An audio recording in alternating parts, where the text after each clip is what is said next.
டே 2ங்க. இன்னைக்கு ஆரம்பிச்சாங்க இந்தியா. டே 2ல ஆரம்பிச்சோனே ஜெய்ஸ்வால் ஸ்டார்ட்டிங் கொஞ்சம் நல்லா விளையாண்டாரு. அதுக்கப்புறம் ஜெய்ஸ்வால் வந்து அவுட் ஆயிட்டாருங்க. ஜெய்ஸ்வால் எவ்வளோ அடிச்சிருந்தாருன்னா 80 ரன்ஸ் அடிச்சாருங்க. மறுபடியும் வழக்கம் போல சுப்மன் கில் வந்து ஃபெயிலியர் ஆயிட்டாருங்க. அவருக்கு இதான் லாஸ்ட் டெஸ்ட் சீரிஸ்ன்னு நினைக்கிறேன். செகண்ட் டெஸ்ட் பார்ப்பாங்க. அதுக்கப்புறம் அவரு டெஸ்ட்லேருந்து ட்ராப் பண்ணிடுவாங்க. ஏற்கனவே நம்ம ப்ரீவியஸ் வீடியோவில் சொல்லியிருந்தோம், சுப்மன் கில் வந்து சரியாக விளாட்றது இல்லை. டெஸ்ட்டும் சரியாக விளாட்லன்னா, செகண்ட் டெஸ்ட்டும் சரியாக விளாட்லன்னா கண்டிப்பாக வந்து சுப்மன் கில்லை ட்ராப் பண்ணிடுவாங்க. அதில் எந்த டவுட்டும் கிடையாது. சுப்மன் கில் ட்ராப் ஆகுறதுல வந்து நிறையா சான்ஸ் இருக்குது, செகண்ட் டெஸ்ட் ஒழுங்காக விளாட்லன்னா. அதே மாதிரி கேஎல் ராகுல் சூப்பராக விளாண்டாருங்க. 86 அடிச்சாருங்க. கேஎல் ராகுல் வந்து அவரும் பரத்தும் வந்து நல்லா விளாண்டு, அவரும் பரத்துங்கிறேன், அவரும் ரவீந்திர ஜடேஜாவும் நல்லா விளாண்டாங்கங்க. ஸ்கோரை நல்லா எடுத்துகிட்டு போனாங்கங்க. கேஎல் ராகுல் 86 அடிச்சாரு. ஸ்ரேயஸ் ஐயர் 35 அடிச்சிருக்காருங்க. ரவீந்திர ஜடேஜா வந்து 81 அடிச்சு நாட் அவுட்டில் இருக்காருங்க. அவரும் பரத்தும் நல்ல பார்ட்னர்ஷிப் போட்டு இந்தியாவை வந்து ஒரு நல்ல கம்ஃபர்டபுள் ஸ்டேஜுக்கு கொண்டு போயிட்டாங்கங்க. லீடுனா இந்தியா வந்து 175 ரன்ஸ் வச்சுருக்காங்கங்க. ரவீந்திர ஜடேஜா வந்து ஆல்ரவுண்டர் பர்ஃபார்மன்ஸ் வந்து சூப்பராக பண்ணியிருக்காருங்க. இன்றைக்கி பேட்டிங்கில் 81 ரன்ஸ் அடிச்சிருக்காருங்க. சூப்பராக பேட்டிங் ஆடினவர் வந்து இந்தியன் டீமில் யாருன்னு பார்த்தீங்கன்னா ரவீந்திர ஜடேஜாவும் கேஎல் ராகுலும். கேஎல் ராகுலும் 86 அடிச்சிருக்காரு. ரவீந்திர ஜடேஜா வந்து 81 அடித்து நல்ல பார்ட்னர்ஷிப்புங்க. அவரும் ரவீந்திர ஜடேஜாவும் கேஎஸ் பரத்தும்.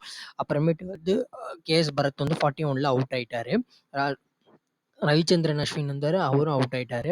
அப்புறம் எண்டில் வந்து அக்ஷர் பட்டேலும் ரவீந்திர ஜடேஜாவும் சூப்பராக ஆடினாங்கங்க.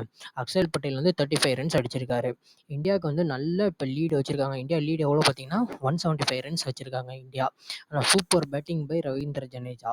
அதுக்கு ஈக்குவலாக சப்போர்ட் பண்ணது வந்து அக்ஷர் பட்டேல் ஈக்குவலாக சப்போர்ட் பண்ணியிருக்காரு. இந்தியா வந்து இப்போ நல்ல சான்ஸ் இருக்குது.